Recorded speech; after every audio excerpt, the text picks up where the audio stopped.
I wasn't panicking at all about being the fake heir to $1 billion fortune, because tomorrow I was getting kicked out on my ass. But before that happened, I had one last piece of business to take care of. I pushed open the door to the room of this story's leading lady, my supposed fiancée, the Ice Queen CEO, Sophia Sterling. My name is Ethan Vance, just your average, run-of-the-mill guy who got dropped into a novel. And my current situation was intense. I was lying in a ridiculously oversized bed, the kind of bed you could host a small gymnastics meet on. The air smelled faintly of her, a cool, clean fragrance that was impossible to place. And lying next to me, beautiful enough to literally stop your heart, was Sophia herself. She was the undisputed main character of this cliché-ridden book I'd found myself in, titled something like The CEO's Secret Weapon Returns. And me? I was the disposable side character, the fake heir engaged to her, destined to be unceremoniously dumped the moment the real hero showed up, only to meet a miserable end. That's right, I was the imposter who'd been living someone else's life for 18 years. According to the original plot, today was the day. The true heir to the Vance fortune, the book's hero, Caleb Thorne, was set to return with all the subtlety of a freight train. My identity would be exposed in front of everyone, and to curry favor with the real deal and his mysterious, all-powerful mentor, the Vance family would toss me, the son they'd raised for 18 years, out like yesterday's trash. The original Ethan, the poor sap whose body I was borrowing, was a complete moron. After the big reveal, he refused to leave. He clung to Sophia's leg, sobbing about how he truly loved her and begging her not to abandon him. The result?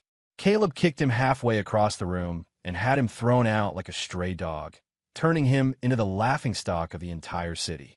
But I'm not him. I read the book. I wasn't about to make the same mistake. Are you kidding me? Make a scene? Grovel and beg? Not a chance. My plan was simple. Enjoy one final night of absurd luxury before my cover was blown. Then, when they dramatically exposed me, I'd graciously accept their hush money and walk away with a smile. After that, the world was my oyster. I'd be free from these one-dimensional characters and their predictable drama, free to use my severance package to start a new, fantastic life. As for last night, that was a complete accident. I just wanted to sample a bottle of 82 Lafite from the wine cellar, get a taste of the 1% lifestyle. I didn't realize this body had the alcohol tolerance of a housefly. A few glasses in, and the world was spinning. Then, fueled by liquid courage, a truly audacious and frankly idiotic idea popped into my head. I was getting the boot tomorrow. Anyway, my status as Sophia Sterling's fiancé would be null and void. So, before it expired, wasn't it fair for the official fiancé to exercise a few contractual rights? One thing led to another, and I somehow ended up at her bedroom door. The craziest part? It wasn't even locked. And then, well, looking at the woman beside me now, her stunning face serene in sleep, long lashes like butterfly wings fluttering faintly, only one thought crossed my mind. Totally worth it. This whole transdimensional trip was worth it for this moment alone. I carefully slipped out from under the covers and got dressed. Just as I was pulling on my shirt, Sophia's eyelashes fluttered again, and her eyes slowly opened. They were chillingly beautiful, like ancient glaciers. But right now, they held a rare flicker of confusion and something complicated. Our eyes met. The air in the room turned to glass. I saw a flash of shock in her gaze, quickly replaced by a frost that could freeze hell over. You. She managed one word before I cut her off, plastering a look of perfectly calibrated concern and gentleness on my face. You're awake? You had a little too much to drink last night. I was worried something might happen, so I stayed to look after you. I delivered the lie without blinking, my heart rate as steady as a rock. Sophia's brow furrowed. She seemed to be trying to piece something together, but the hangover had her mind in a fog. She looked at me, and the ice in her eyes seemed to thaw just a fraction, replaced by an emotion I couldn't quite read. She didn't say anything else. She just pulled the comforter up higher, wrapping herself in it like a fortress. I shrugged and turned to leave. I'll head downstairs. You get some more rest. I had to go. If my timing was right, Caleb Thorne was about to make his grand entrance. This was the premiere of the season's biggest drama, and I wasn't about to miss it. My startup capital depended on it. When I got to the living room, the atmosphere was thick enough to cut with a knife. My dear old fake dad, Robert Vance, and my darling fake mom, Helen, were perched on the edge of the main sofa, their expressions grim. Standing opposite them was a tall young man with a rebellious fire in his eyes. He was wearing a cheap, faded hoodie and jeans, but he carried himself with an air of world-conquering arrogance that no amount of worn-out fabric could hide. Well, there he is, the man of the hour, Caleb Thorne. The moment I appeared at the top of the stairs, every head snapped in my direction. Helen's gaze was laced with disgust and contempt. Robert's was filled with cold disappointment. And Caleb looked at me and smirked, his eyes full of the kind of amusement you'd reserve for a clown at the circus. So you're Ethan? The imposter who's been warming my seat for 18 years. His voice wasn't loud, but it cut through the silence, dripping with the judgmental authority of a king addressing a peasant. Here we go, the classic opening line. Next up was the part where the original Ethan was supposed to lose his mind, scream, "I'm the real son of the Vance family," and then get brutally shut down. But I'm not the original Ethan. I looked at Caleb and broke into a wide, brilliant smile. That's me. Bro, you're finally back. I've been waiting for you. My cheerful shout threw everyone for a loop. Caleb's condescending smirk froze on his face. Robert and Helen just stared, completely blindsided by my reaction. Ignoring their stunned silence, I jogged down the stairs and clapped Caleb warmly on the shoulder. Man, you have no idea how rough it must have been for you out there all these years. Here, sit down. From now on, you're the man of the house. Caleb was so thrown off by my sudden friendliness that his whole body went rigid.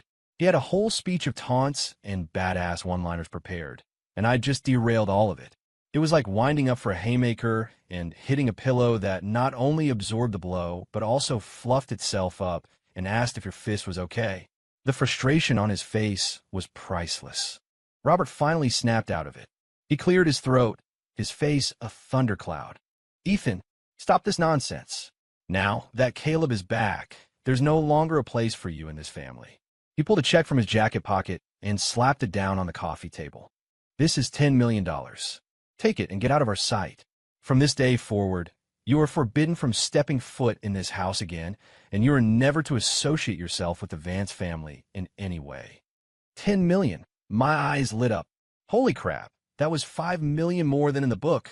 Was this some kind of butterfly effect from last night's activities? This was fantastic. In front of everyone, I lunged for the coffee table with the speed of a striking cobra and snatched the check, stuffing it safely into my pocket.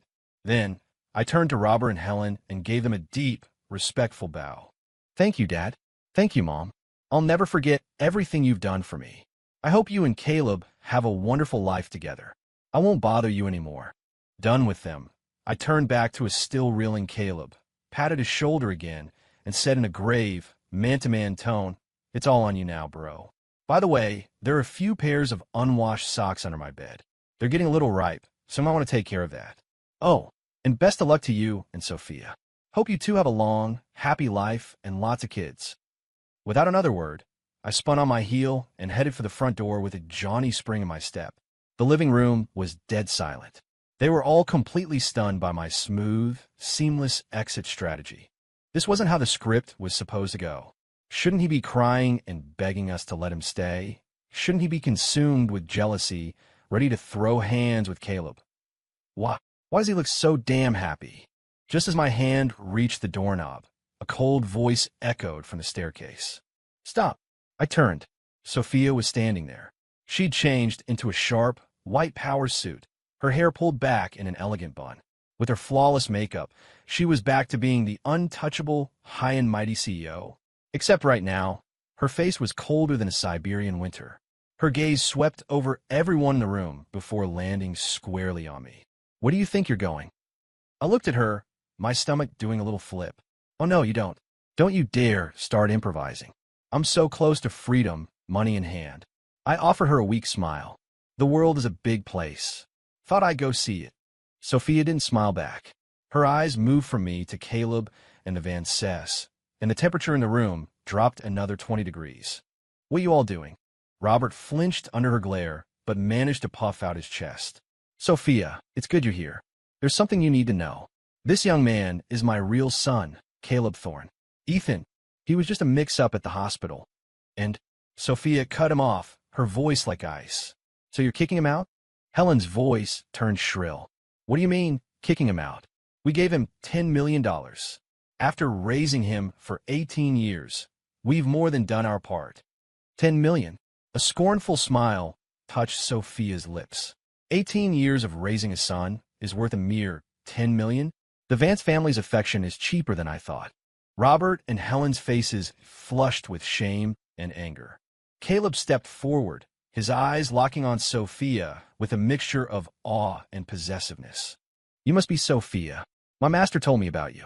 Don't worry. From now on, I, Caleb Thorne, am your fiancé. This imposter isn't worthy of you. He delivered the line with all the swagger of a king, a classic hero move. Sophia, however, didn't even give him a second glance.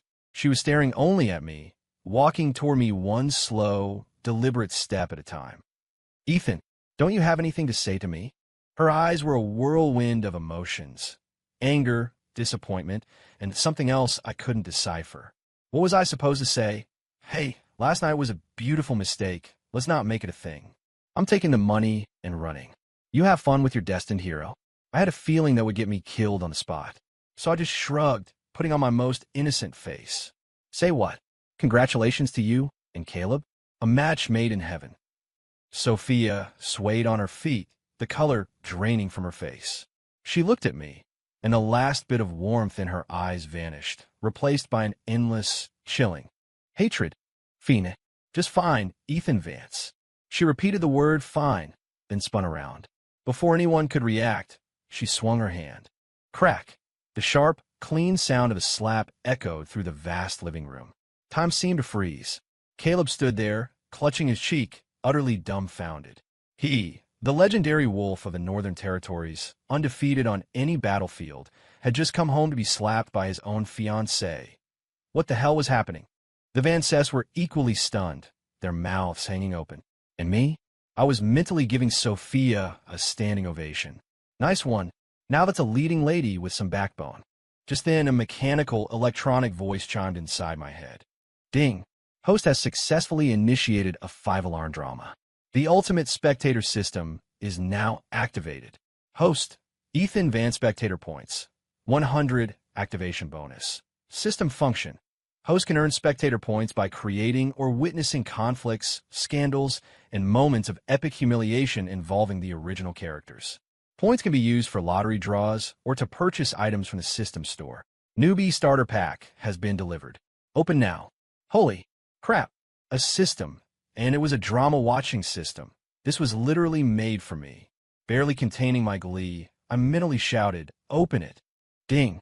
Congratulations, host. You have received the Newbie Starter Pack. 1.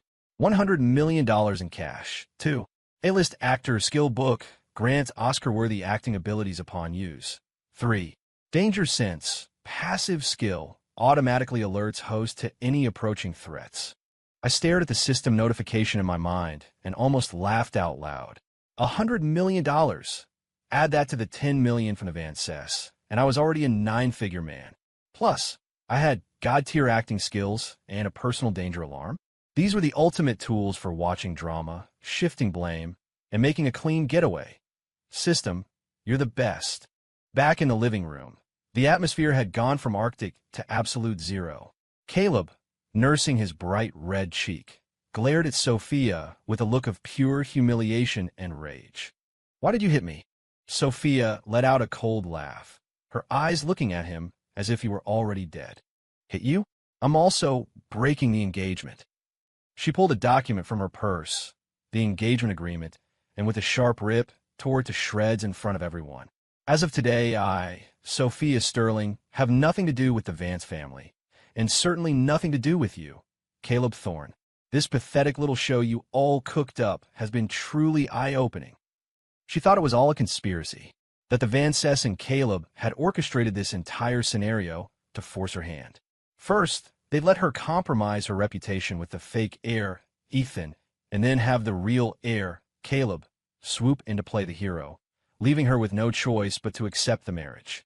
What a brilliant, underhanded scheme. What a despicable plan.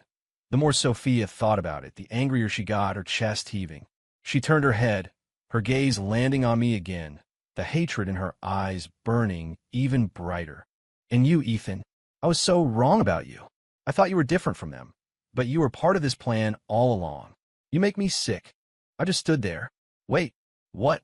Lady, your ability to jump to conclusions is truly next level. I was just trying to get my money and get out of here. I opened my mouth to try and explain, but Sophia gave me no chance. She shot me one last venomous glare and stormed out, the sharp clicks of her heels on the marble floor sounding like a final judgment. Ethan Vance, you just wait. This isn't over between us. Watching her retreating back, I sighed. What a mess. At that moment, Caleb and Evances finally snapped back to reality. Caleb's face was as dark as a thundercloud. He pointed a shaking finger at me, roaring, "This was all you're doing. What the hell did you do to her?" Robert Vance was equally furious. "You worthless boy. Look what you've done. You've disgraced the Vance family name."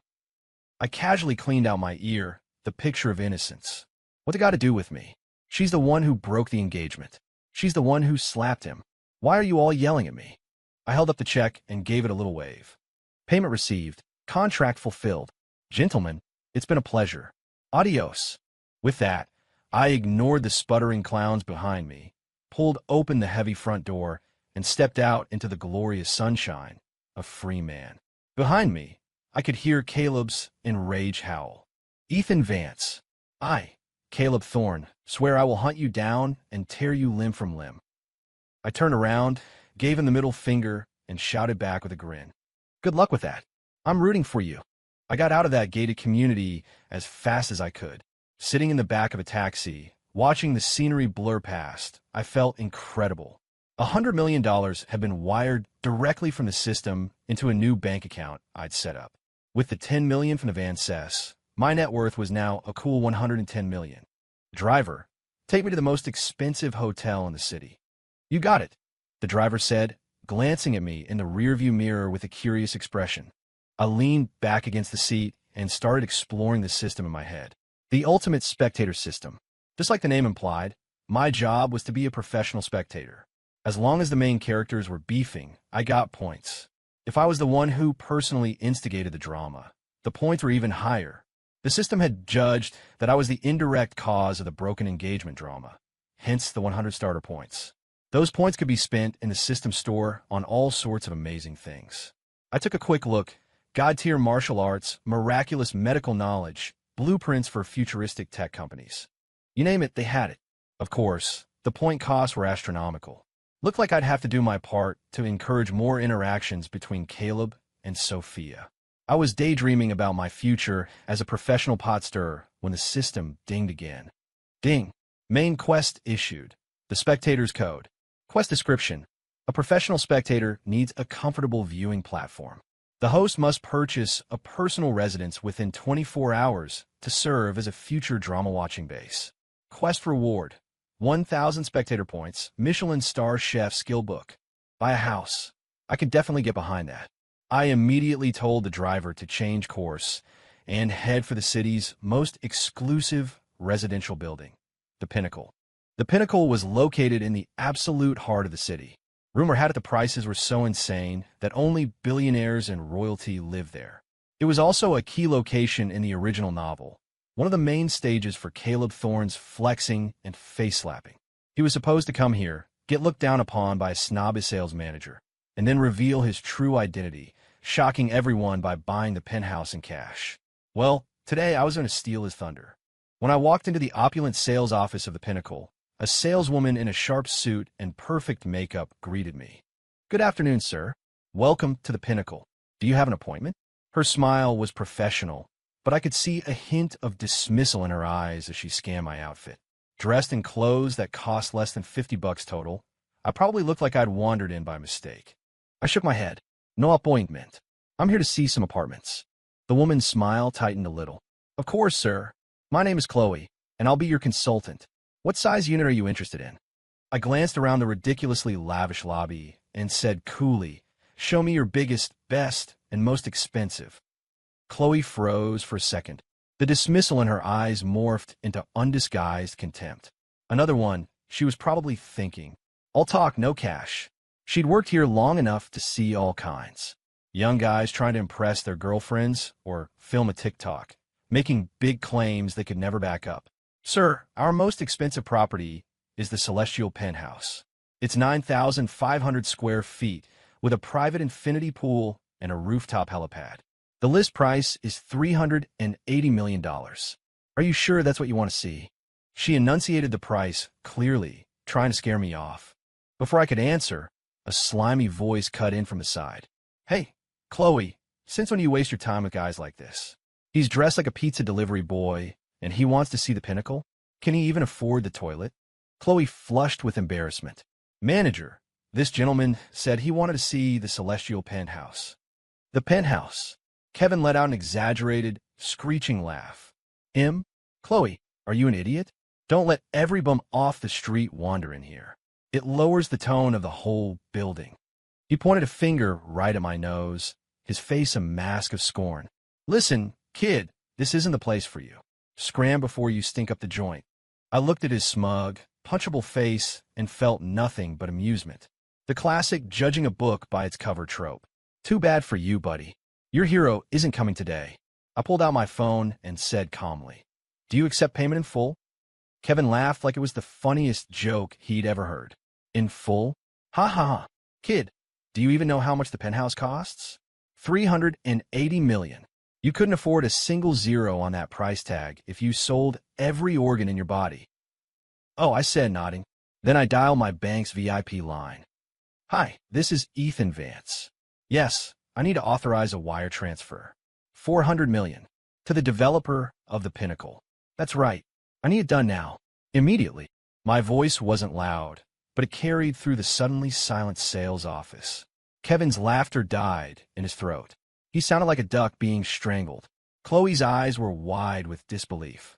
Less than a minute later, a shriek came from the finance office in the back. It's here. The wire came through. $400 million. It's all here. Boom. The sales office erupted. Everyone stared at me like I had grown a second head. Kevin's face turned a delightful shade of purple. His lips trembled as he pointed at me, unable to form a single word. You. I hung up the phone, walked over to him, and, mimicking his earlier gesture, poked him in the chest. So, can I see the property now, Mr. Manager? Kevin's face went from white to green, sweat pouring down his forehead. He couldn't believe it. This kid in a cheap hoodie could casually drop $400 million like it was pocket change. $400 million. That was an insane amount of money. He could sell condos here for 100 lifetimes and not make a fraction of that. Yes, of course. Sir, my lord, whichever unit you want to see, I'll take you personally. Kevin's back bent into a deep bow, his face plastered with the most sycophantic grin I'd ever seen. The speed of his attitude change was truly impressive. I ignored him and looked at Chloe, who was still frozen in shock. You'll show me the penthouse. Chloe snapped back to reality, looking stunned and honored. And me? Who else? Yes, sir. Right this way, sir. Her face was bright red with excitement as she hurried to lead the way. As I walked past Kevin, I paused and said quietly, I don't want to see you here again. Kevin flinched as if he'd been struck by lightning, all the color draining from his face. He knew he was finished. After offending a VIP who could throw around $400 million without a second thought, his career as a sales manager was officially over. I followed Chloe up to the Celestial Penthouse. 9,500 square feet of pure luxury. 360-degree floor-to-ceiling windows offered a breathtaking view of the entire city. State-of-the-art smart home technology, decadent furnishings, and that shimmering infinity pool sparkling under the afternoon sun. I nodded in satisfaction. Yep, this'll do just fine as my drama-watching headquarters. I'll take it. You can handle the paperwork for me. Of course, Mr. Vance. Chloe's tone was filled with reverence. The way she looked at me was pure hero worship. After signing the papers and getting the keys, I was officially the owner of the most expensive piece of real estate in the city. Ding! Congratulations, host, on completing the main quest. The Spectator's Code. Rewards have been issued. 1,000 spectator points. Michelin star chef skill book. Use Michelin star chef skill book now. Use it. Instantly, a deluge of culinary knowledge flooded my brain. Techniques, recipes, flavor profiles. From the 8 great cuisines of China to classic French and Italian, all the way to bizarre molecular gastronomy, I felt like I could win any cooking show on the planet. Not bad at all. Now I could whip up some gourmet snacks while I watched the world burn. It was going to be a good life. I was just getting acquainted with my new palace when my phone rang. It was an unknown number. I answered it casually. Ethan. The voice on the other end was cold and familiar. Sophia. I was a little surprised. How did you get my new number so fast? Something I can help you with. I asked, my tone lazy. Where are you? In a beautiful, scenic place with lots of fresh air, preparing for a quiet retirement. There was a pause on the other end. Then her voice came back, tight with suppressed fury. Ethan, I'm not in the mood for jokes. Do you really think you can take $10 million from the Van Cess and just disappear? Isn't that the idea? Clean break, all business settled. Settled? She scoffed. Did you forget what you did to me last night? What do you take me for? Some woman you can use and discard whenever you please? I rubbed my temples. This was giving me a headache. Look, that was an accident. And besides, we were technically engaged. It's not like it was illegal, right? You. My shameless logic had clearly left her speechless with rage. Ethan, I don't care what games you're playing. You have 1 hour to show up in front of my office building. If you don't, you'll face the consequences. She hung up before I could reply. Listening to the dial tone, I just shrugged. Face the consequences? Ooh, I'm so scared. I switched my phone to silent, tossed it on the couch, and kicked back to watch some TV. An hour later, Sterling Corp. CEO's office. Sophia stared at her phone. An hour and 5 minutes had passed. Ethan hadn't shown up. He hadn't even called or sent a text. He had completely and utterly ignored her. A wave of humiliation and fury, the likes of which she had never felt before, washed over her. Since she was a child, she had been the center of everyone's universe, adored and respected. No one had ever dared to treat her with such disrespect. Fine, Ethan, just fine. Sophia laughed, a cold, humorless sound. She picked up her office intercom, her voice devoid of any warmth. Give me security. I want them to run a trace on a man named Ethan Vance. I want his current location on my desk in 10 minutes. With the Sterling family's resources, finding one person in the city was child's play. Less than 10 minutes later, a file was on her desk. When her eyes fell on the line that read owner, Celestial Penthouse, the Pinnacle, Tower, Sophia's pupils contracted. The Pinnacle, the most exclusive address in the entire city. He was just kicked out of the Vance family with only $10 million. The cheapest unit at the Pinnacle started at $50 million. Where did he get the money? And he was the owner of the Penthouse. She had toured that unit herself. It was listed for $380 million. Even she had thought it was too extravagant and passed on it. How could Ethan possibly afford it? A massive question mark hung in Sophia's mind. She suddenly remembered the way Ethan had acted when he left. Calm, collected, almost smug. Could it be? Was all of this part of his plan? Did he know he was the fake heir all along? Did he set everything up in advance, leaving the Vance family, even getting involved with her in such a way just to... A bold and unbelievable theory began to form in her mind. He was getting revenge. Revenge on the Van Cess for casting him aside, and revenge on her for her coldness. He intentionally orchestrated today's drama, making the Van Cess and Caleb lose face, forcing her to break the engagement, and jeopardizing the partnership between their two families. And he walked away with his seed money, a phoenix rising from the ashes, hiding in the shadows and watching everyone scramble in the chaos he created. This man, his schemes were terrifyingly deep. The more Sophia thought about it, the more convinced she became. She looked at the photo in the file. Ethan's seemingly harmless smile now looked like the smirk of a grandmaster moving his chess pieces. She took a deep breath, her expression hardening with resolve. Ethan Vance, I'm going to find out exactly what you're up to. She grabbed her car keys, stood up, and strode out of her office. She was going to confront this hidden puppet master herself. I, meanwhile, was fully embracing my new life as a 100-millionaire, soaking in my infinity pool, sipping an ice-cold Coke, and gazing out at the city lights. Life didn't get much better than this. Suddenly, the danger sense in my head started beeping frantically. Warning, warning. High-level female, lead approaching. Proximity, 100 meters. 50 meters. 10 meters. I blinked. The female lead? Sophia? How did she find me?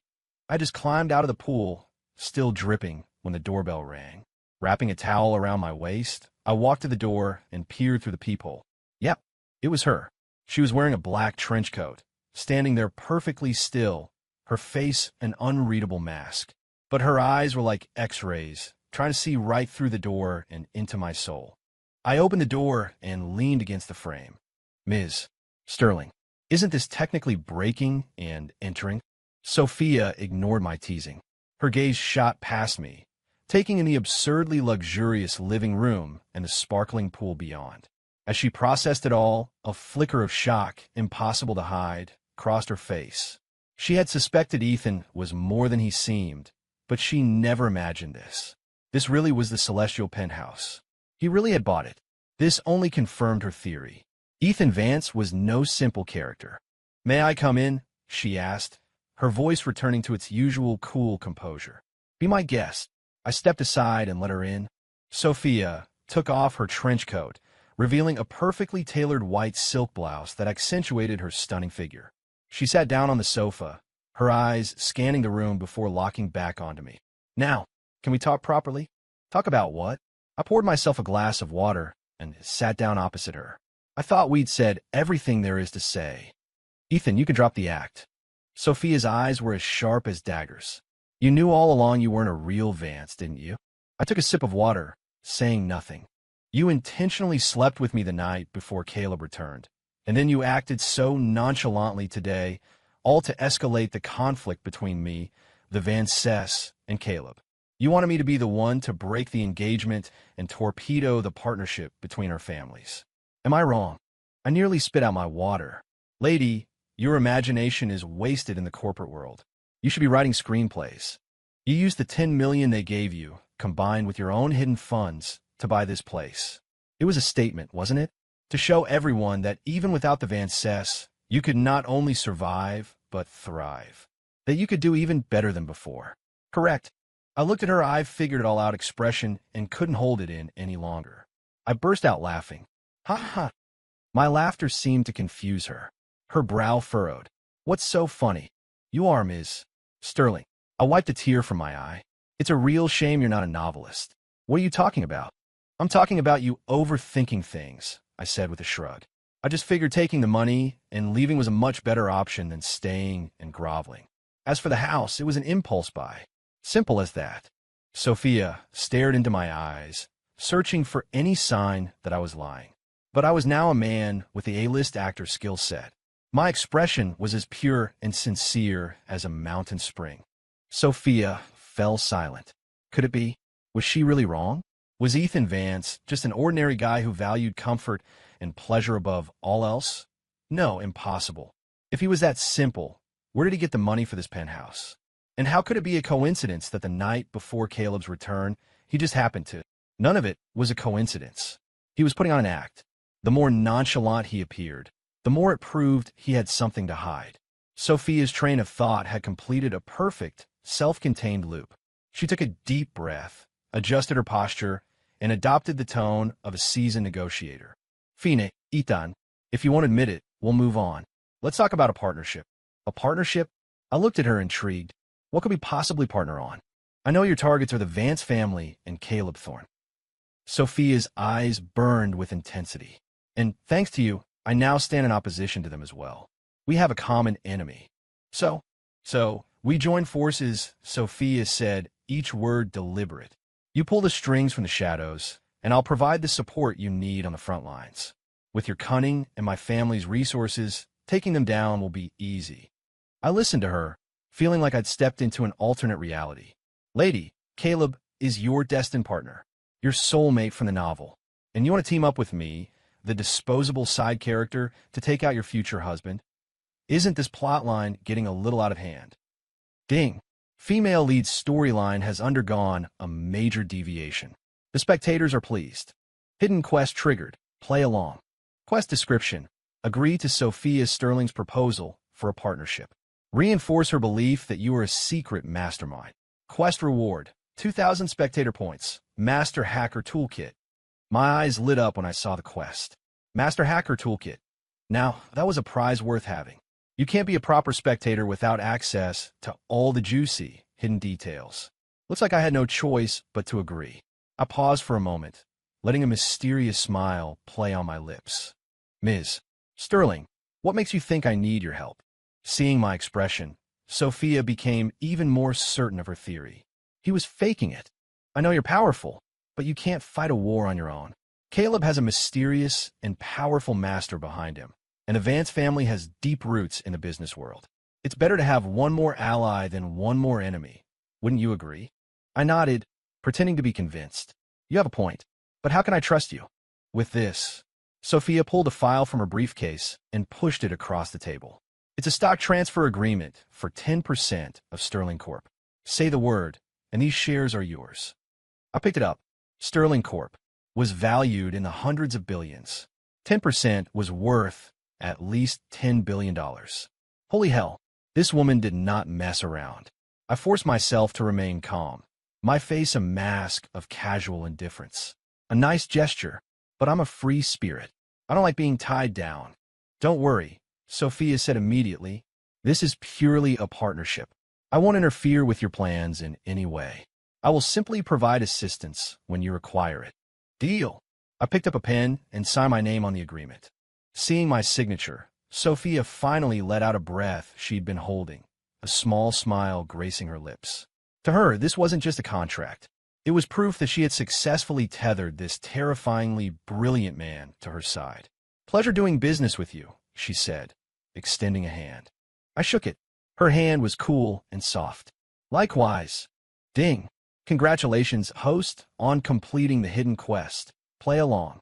Rewards have been issued. 2,000 spectator points. Master Hacker Toolkit. In an instant, endless streams of code, programming languages, and network security protocols flooded my mind. I felt like a digital god. Any corner of the world with an internet connection was now my personal playground. Sophia, oblivious to my internal power-up, stood to leave. Since we're allies now, I should warn you about Caleb's first move. Oh, I raised an eyebrow. What's that? From what I've gathered, to prove his worth to the Vances, Caleb is planning to bid on the East District Development plot in 3 days. A lot of companies have their eye on it, including mine. He's trying to secure that land. Exactly, Sophia nodded. He wants to use this project to make a name for himself in the business world overnight. I understood. Another classic scene from the book. Caleb was supposed to dominate the auction, win the bid at an unbelievably low price, and then it would be discovered that the land was rich with rare minerals, increasing its value 100-fold. He would become a legend, solidifying his position as the true Vance heir. Sophia looked at me, a question in her eyes. What are you going to do? I smiled, walking over to the floor-to-ceiling window and looking down at the city below. Don't worry, he won't be jumping for joy for much longer. Sophia watched my confident silhouette and felt a sense of calm settle over her. She knew it. This man already had everything planned out. All she had to do now was sit back and watch how he would play Caleb Thorne like a fiddle. After Sophia left, I immediately started testing out my new master hacker skills. I picked up a laptop from the sofa, and my fingers flew across the keyboard. In less than a minute, the entire city's traffic surveillance network was displayed on my screen. I easily pulled up Caleb's current location. He was driving a Porsche 911, a gift from the Vances, on his way to a private club. A smirk crossed my face as my fingers danced on the keyboard again. Moments later, I had the complete file on that private club. It was a den of debauchery for the rich and spoiled, a place for gambling, drugs, and every other vice imaginable. It was also a key base for one of the book's minor villains. Caleb was going there to recruit a local enforcer named Leo, the Leopard Mancino. Trying to build a crew? Not on my watch. I used my hacking skills to send an anonymous tip to the city's narcotics unit. The email contained detailed information about the drug deals happening at the club, times, locations, code words, and profiles of the key players. It was all there, complete with photographic evidence. Job done. I closed the laptop and went back to my pool. Mission accomplished. No fingerprints left behind. Meanwhile, Caleb pulled his sports car up to the valet at the Dynasty Club. He had just stepped out of the car when several police cruisers screamed around the corner, surrounding the building. A SWAT team swarmed out, storming the club. A few moments later, the sounds of shouting and screaming echoed from inside. A parade of well-dressed men and women were frog-marched out in handcuffs, looking like a conga line of shame. Among them was my target, Leo, the leopard. When Leo saw Caleb, he thought his savior had arrived. "Thorn, Mr. Thorn, help me," he yelled desperately. Caleb's face went pale. "You idiot." He wanted nothing more than to run over and tape Leo's mouth shut. The lead detective noticed the commotion and walked over, his sharp eyes sizing Caleb up. "You know him?" "And no, never seen him before in my life." Caleb shook his head frantically. "He doesn't know you, but he's calling you by name," the detective said with a cold smile. "You're going to have to come with us for questioning." "But Caleb wanted to resist, but looking down the barrel of a policeman's gun, he chickened out. He had returned to conquer the city, not to get shot for assaulting an officer. And so, our esteemed hero, on his very first day back, was cordially invited to the police station for a chat. As for me, the architect of his misfortune, I was comfortably watching my spectator points skyrocket on the system panel. Ding! Original hero Caleb Thorne has suffered a major public humiliation. The spectators are delighted. Spectator points plus 500. Ding! Villain Leo, the leopard, and his crew have been taken down. A cause for celebration. Spectator points plus 300. Excellent. This was almost too easy. By the next morning, the news that Caleb Thorne had spent his first night back in a police holding cell had spread through the city's elite like wildfire. Although the Van Cess quickly bailed him out, the story of the hero's grand return to jail became the hottest joke in every country club and boardroom. Caleb was so furious, he smashed an entire collection of antique vases at the estate. He swore he would find the person behind it and make them pay. His number one suspect was me, but he had no proof. The police had traced the anonymous tip, but the IP address was routed through a dozen foreign servers. It was a digital ghost. And according to the Vance's own investigation, I hadn't left my penthouse at the Pinnacle all day. I had a perfect alibi. The frustration was eating Caleb alive. He was sure it was me, but he couldn't prove a thing. After this series of fiascos, even the Vance family began to have doubts about Caleb's supposed greatness. This legendary figure, he seemed to be all hype. In contrast, the adopted son they had thrown out, Ethan, hadn't ended up homeless and broken as they'd expected. Instead, he had moved into the Pinnacle and was now tangled up with Sophia Sterling. The stark difference between their expectations and reality planted the first seeds of regret in Robert and Helen's minds. Had they made a terrible mistake? I couldn't care less what they were thinking. The past few days had been fantastic. I spent my days day trading, using a financial acumen skill I bought from the system store to make a little pocket money. At night, I experimented with my Michelin star chef skills, cooking myself gourmet feasts. When I was bored, I'd hack into Caleb's phone and computer to see what new brilliant plan he was cooking up, and then I'd help him out by creating a few minor complications. Like, for instance, anonymously forwarding his top-secret bid proposal to all his major competitors. Or, for fun, packaging his flirty text messages with his various female admirers and sending them over to Sophia. Ding! Original hero Caleb Thorne's bid proposal has been leaked. Business secrets are no longer secret. Spectator points plus 1,000. Ding! Female lead Sophia Sterling has received evidence of the hero's infidelity. Drama levels critical. Spectator points plus 1,500. Watching the points roll in, I couldn't stop grinning. Caleb, you really are the gift that keeps on giving. After receiving those text message screenshots, Sophia locked herself in her office for the entire day. No one knew what she was thinking. All they knew was that the temperature in the entire executive wing had dropped to sub-zero. Our poor, clueless hero had no idea that I was orchestrating his downfall. All he could think about was how he was going to redeem himself at the land auction in 3 days, to reclaim his honor and silence his critics. He had no idea that a perfectly tailored trap was slowly closing around him. The auction for the East District plot was held as scheduled. The venue was the city's most luxurious 5-star hotel, and every major corporation was in attendance. Caleb arrived dressed in a sharp Armani suit, his hair slicked back, a confident, determined smile on his face. Robert Vance followed behind him, representing the family and offering his support. His entrance turned heads, but not for the reasons he wanted. His legendary first night in jail story had made him infamous. Everyone was looking at him with a mixture of amusement and pity. Caleb felt their stares, but he didn't care. Today, he would shut them all up with a display of absolute power. He was fully prepared. The proposal I had leaked was just a decoy. His real ace in the hole was a tip from his master. There were rare earth minerals under that plot of land. It was a secret that only he knew. He was going to use that inside information to make a killing and earn back the respect of the entire city. The auction began. After a brief introduction, the bidding started. The opening price was $100 million. $110 million. $120. $150. The price climbed steadily, quickly surpassing the $200 million mark.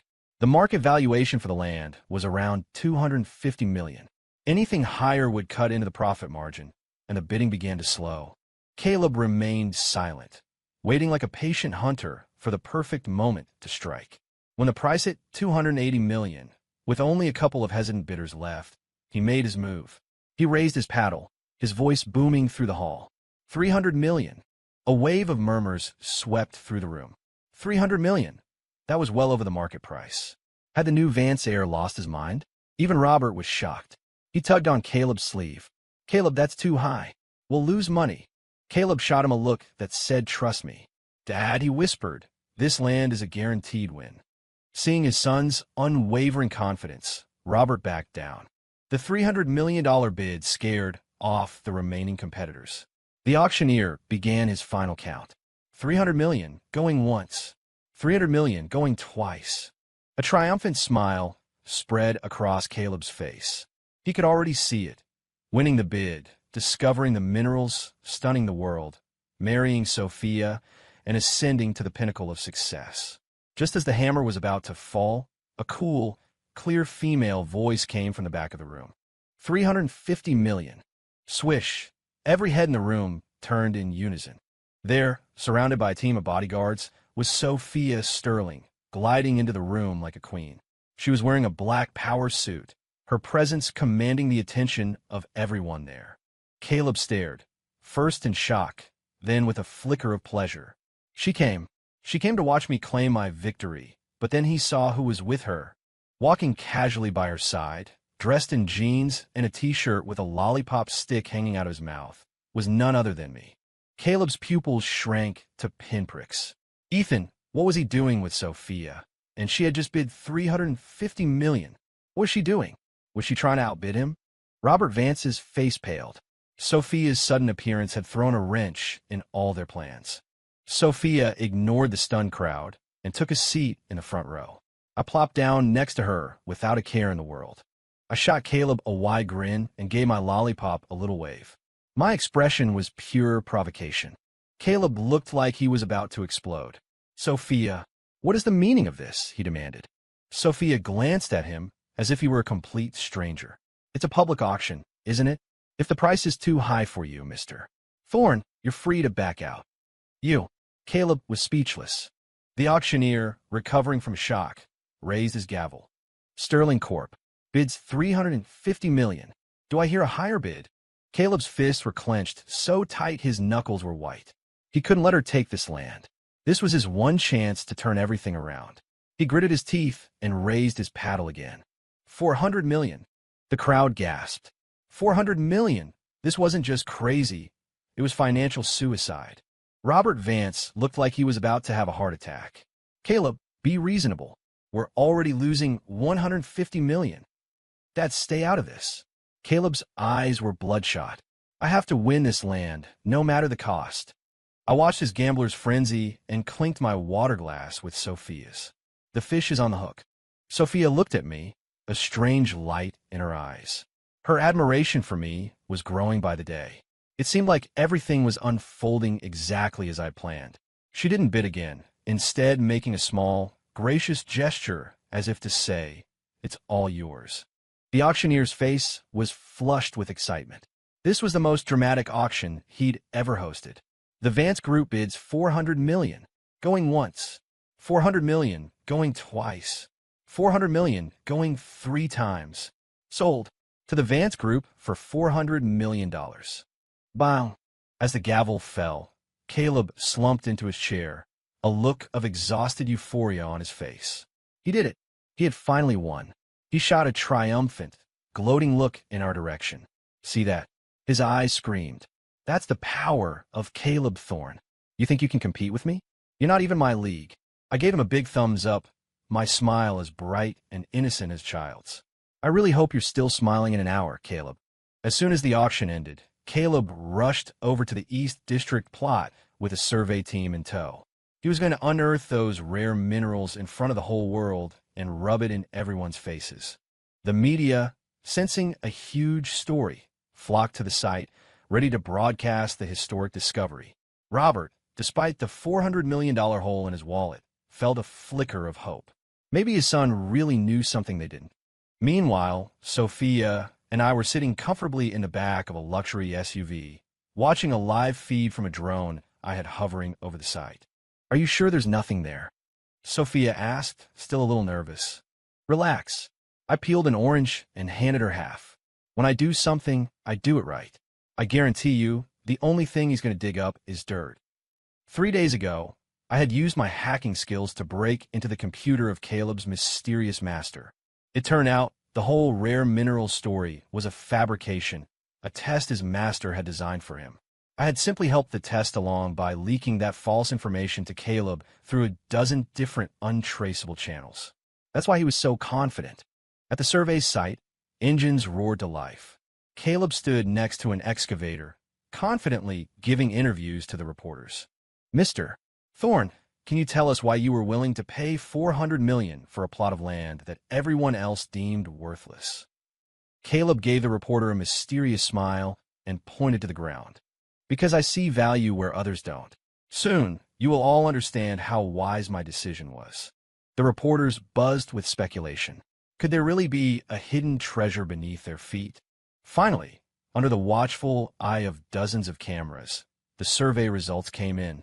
An engineer in a hard hat ran over to Caleb, holding a report and looking very uncomfortable. Mr. Thorne, we have the results. Well, Caleb asked eagerly. Did you find a massive deposit of rare earth minerals? The engineer shook his head. Gold, then. The engineer shook his head again. Diamonds. Still shaking his head. Caleb's heart began to sink. Then what is it? The engineer swallowed hard and said, Mr.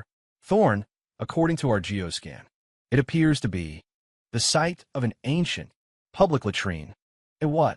Caleb thought he had misheard. A public latrine? Yes, sir. The engineer wiped the sweat from his brow. A very large one. Actually, historically significant. An archaeological treasure, you might say. I was taking a sip of water and sprayed it all over the car window. An ancient public latrine. You couldn't make this stuff up. Even I didn't see that coming. I thought it was just worthless dirt, not a historical monument to human waste. Sophia stared at the screen, her expression of disbelief slowly melting into a beautiful, undeniable smile as she watched Caleb's face cycle through shades of red, purple, and finally, the blackest despair. The site had erupted into chaos. The reporters were going wild. What? A public toilet? He paid $400 million for an ancient outhouse? Is this a joke? Has the new heir to the Vance fortune completely lost his mind? The camera flashes were blinding, capturing every agonizing second of Caleb's humiliation. Caleb felt a wave of dizziness wash over him, the taste of iron filling his mouth. He doubled over and coughed, spitting a mouthful of blood onto the ground. He, the great Caleb Thorne, had just spent $400 million on a 1,000-year-old toilet. How would he ever live this down? Ding! Original hero Caleb Thorne has suffered a legendary public humiliation, complete with blood spitting. The entire world celebrates. Spectator points plus 5,000. Ding! The Vance Group's reputation is in tatters. Stock prices are plummeting. A joyeuse occasion. Spectator points plus 3,000. I looked at the system panel, the points flooding in, and felt like I was on top of the world. Caleb, my dear friend, thank you for your invaluable contribution to my drama-watching career.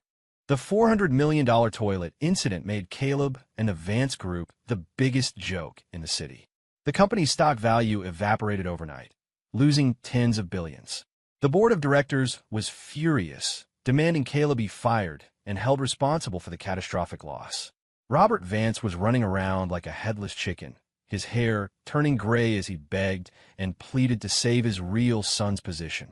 Caleb, meanwhile, locked himself in his room and didn't come out for 3 days. He couldn't understand it. How could this have happened? How could his master's information have been wrong? Where did it all go wrong? And then he thought of me. He thought of my smug, smiling face, watching him from the sidelines. It had to be him. He was behind this somehow. But how? How could he have possibly orchestrated all of this? The not knowing was worse than the failure itself. It was a creeping, terrifying dread that was driving him insane. And where was I during all of this? I was hosting a pool party at my penthouse. I had used some of my spectator points to buy a gene optimization serum from a store. Not only did it overhaul my physical fitness, but it also gave my looks a significant upgrade. I invited a crowd of gorgeous models to celebrate with me in my infinity pool. I had invited Sophia, too. She hadn't wanted to come, but after some persistent nagging, she finally showed up, a reluctant storm cloud in our sunny celebration. She sat on a lounge chair in a conservative one-piece swimsuit, sipping juice and watching us with a perpetual frown. "Ethan, can you please be serious for 1 minute?" she finally said. "Caleb may have taken a hit, but he's not out of the game. If you let your guard down, you're going to get burned." I climbed out of the pool, dripping water all over the deck, and sat down next to her. "Relax, Ms. Sterling," I said, popping a grape into my mouth. "You've got to enjoy the good times. Life's too short." Sophia rolled her eyes, but there was less ice and more exasperation in her gaze. She was beginning to realize she had no idea who I really was. One moment, I was a master strategist, playing Caleb like a pawn. The next, I was a hedonistic playboy, acting like a kid with a new toy. Which one was the real me? Just then my phone rang. It was an unknown number. I answered it. A tired, aged voice came through the speaker. Is this Ethan?" I paused. It was Robert Vance. "What do you want?" My voice turned cold. "Ethan, so..." I know I was wrong. Robert's voice was pleading. Can you please come home? The family, it needs you." I almost laughed out loud. Now you need me? Where was this energy when you were throwing me out like garbage? "I believe we severed all ties," I said flatly. "No, we didn't," Robert said desperately. "You'll always be my son. I was a fool, Ethan. I was blind. Please come back. The CEO position at the company, it's yours. Just come back, and the whole company is yours." He was willing to promise me anything to get me to clean up Caleb's mess. Not interested. I hung up and blocked his number. Sophia had heard the whole conversation. She looked at me, her expression complicated. "You're not going back. He did raise you for 18 years. And that give him the right to treat me like a disposable placeholder?" I scoffed. "Come on, Ms. Sterling. You're not that naive." Sophia fell silent. She couldn't argue with that. The Van Cess actions had been unforgivable. "So what's your next move?" "Next move?" I leaned back on the lounge chair and put my feet up. "What do you think?" "I'm going to keep watching the show." I picked up my phone and pulled up a live news feed. It was a press conference for the Vance Group. A haggard-looking Robert Vance was at the podium, announcing mass layoffs and his own resignation as chairman due to the failed investment. And his successor? His real son, Caleb Thorne. Ding. Vance Group internal conflict is escalating. Father and son are turning on each other. The show is just getting started. Spectator points plus 2,000. I watched the screen, a slow grin spreading across my face. "Oh, Caleb, don't you dare disappoint me." This drama was just getting good. On Caleb Thorne's first day as CEO of the Vance Group, his roars of fury nearly shattered the glass walls of his new corner office. $400 million. I spent $400 million on that land, and you're telling me the best we can do is a historical outhouse theme park? He slammed a stack of proposals onto his desk, spittle flying onto a terrified executive's face. "I'm a legend, not a glorified bathroom attendant." The executive flinched but stayed silent, mentally cursing the new CEO. If you hadn't been so sure there was a gold mine down there, none of us would be in this mess. But Caleb was a believer in destiny. He remembered his master's parting words. From the ashes of defeat, a true victory is born. His eyes lit up with a manic gleam. That's it. We'll build the outhouse theme park. We'll turn this 1,000-year-old toilet into a world-class cultural heritage site. The announcement went viral. I am dying. Is the legendary CEO having a mental breakdown? Spent 400 mil on a toilet. Now wants the toilet to make it back. Caleb Thorne is a business genius, suggested park slogan. Come for the history, stay for the smell. I scrolled through the comments on my phone, laughing so hard I had to wipe tears from my eyes. With a few quick taps, I hacked the marketing firm server. The official promotional banner, which read, "A millennium of sanitation, a cultural treasure," was stealthily replaced. The new banner read, "Infamously aromatic, the king of all toilets." For good measure, I replaced the artist's rendering with a meme of Caleb's face from the auction. The day of the groundbreaking ceremony, the East District plot was swarmed with press. Caleb, dressed in a bespoke suit, stood on a makeshift stage. Behind him, on a massive screen, the words "a king of all toilets" shone brightly for all to see. He cleared his throat, ready to deliver a rousing speech, when a wave of uproarious laughter erupted from the crowd. Caleb froze, glanced behind him, and nearly fainted. "Who did this?" he shrieked, pointing a trembling finger at the screen. "Get the marketing team in here. I'll have them all fired." But no one was listening. The reporter's cameras flashed like a lightning storm, capturing his apoplectic face and the glorious banner behind him. On the edge of the crowd, I leaned against Sophia's car, a lollipop stick hanging from my lips, grinning from ear to ear. "See? Told you this was better than the Super Bowl." Sophia, dressed in an elegant black dress, maintained her usual stoic expression, but her fingers tightened around her coffee cup. She looked from the sputtering Caleb on stage to the carefree man beside her, and the corner of her mouth twitched upwards. That tiny, almost imperceptible smile was captured by a bystander's phone and immediately posted to Twitter. "OMG. Sophia," Sterling smiled. "The Ice Queen is melting. Help. The way she looks at Ethan is everything. I ship it so hard. Ethan and Sophia is trending. I'm making this my whole personality now." At the same moment, the system chimed in my head. Ding. Original hero has suffered a career-ending public humiliation. The spectators are ecstatic. Points plus 5,000. Ding. Female lead has broken character. The entire internet is shipping them. Points plus 5,000. Ding. Congratulations, host. Total points have surpassed 100,000. Unlocking ultimate reward, the easy life. Reward details, permanent financial freedom, unlimited global black card, cooldown-free danger evasion, automatic threat prediction. I raised an eyebrow and let out a low whistle. Not bad. A very good day's work. Sophia shot me a look. "This was you again, wasn't it?" "I'm wounded," I said, holding a hand to my heart. "I'm just an innocent bystander enjoying the show." She didn't call my bluff. She just watched Caleb, who now looked close to tears, and said quietly, "The Vance Group. I think this might really be the end for them." She was right. The king of all toilets ceremony was the final nail in the coffin. Investors dumped their stock, banks called in their loans, and suppliers picketed the headquarters.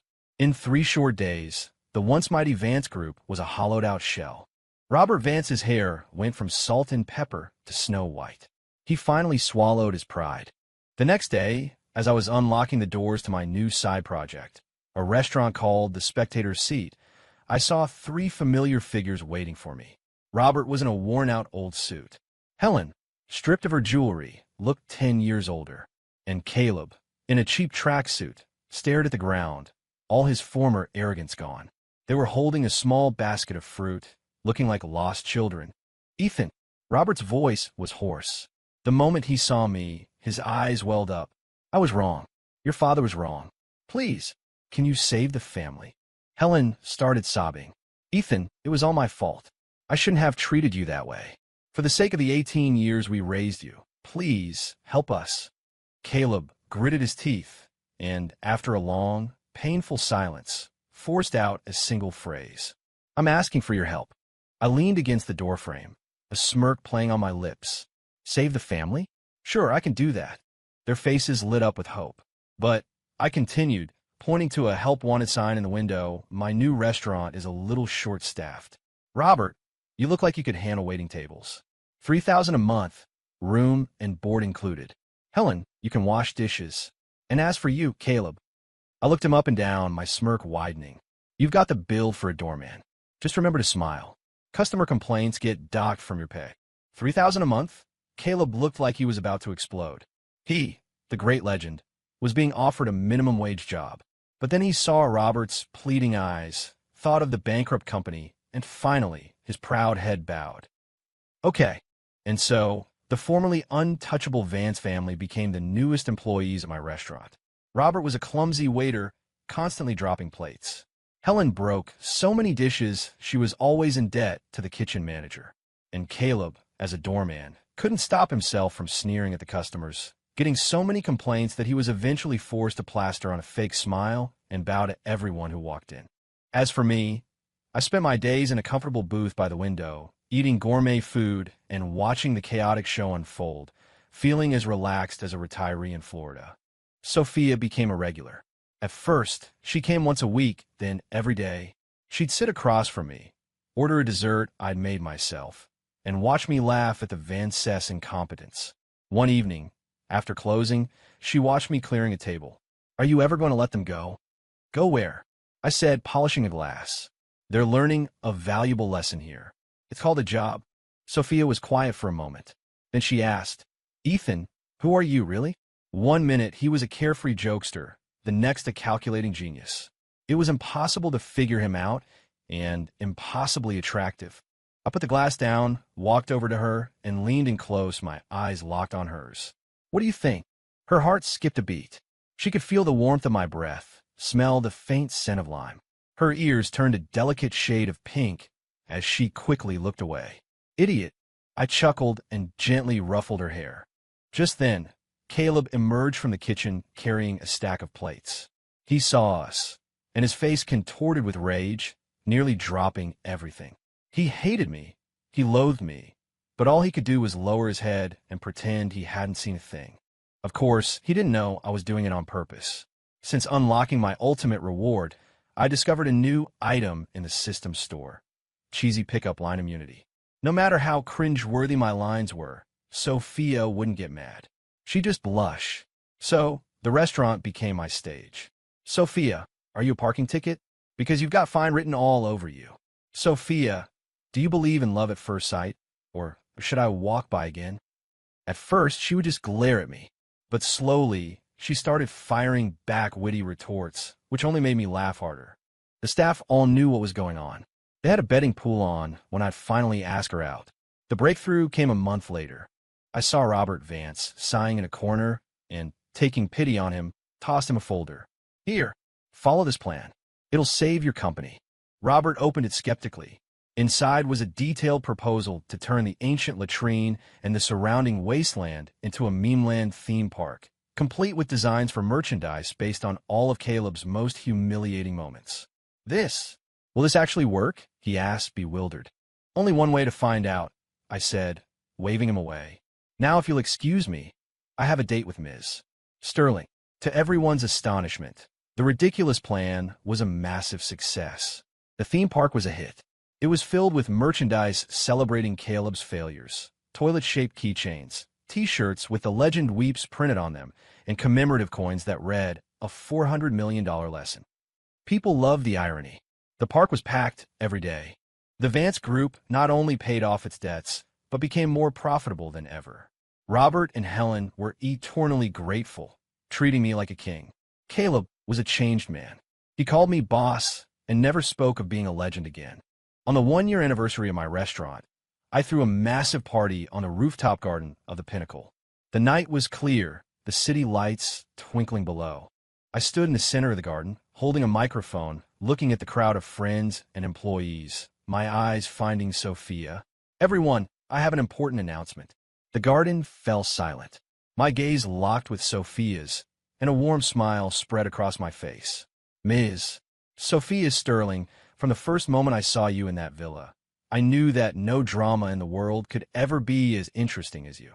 Sophia's heart leaped. I'm a simple guy. I continued. I don't want to conquer the world.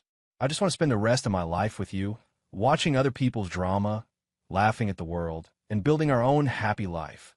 I got down on one knee and pulled a small box from my pocket. Sophia Sterling, will you marry me? A collective gasp went through the crowd, followed by thunderous applause. Sophia looked at me, her eyes shining, her lips curving into the most beautiful smile I had ever seen. She nodded, her voice clear and strong. Yes, I will. I grinned, sliding the ring onto her finger before standing up and pulling her into a kiss. The cameras flashed, and the cheers were deafening. In a quiet corner, Robert and Helen were crying tears of joy. Caleb grumbled. He doesn't deserve her, but he was clapping along with everyone else. And in my head, the system delivered its final message. Ding! Host has completed the ultimate quest. Find a lifelong drama-watching partner. Congratulations on achieving the perfect ending. Reward: a lifetime of worry-free spectating and maximum happiness.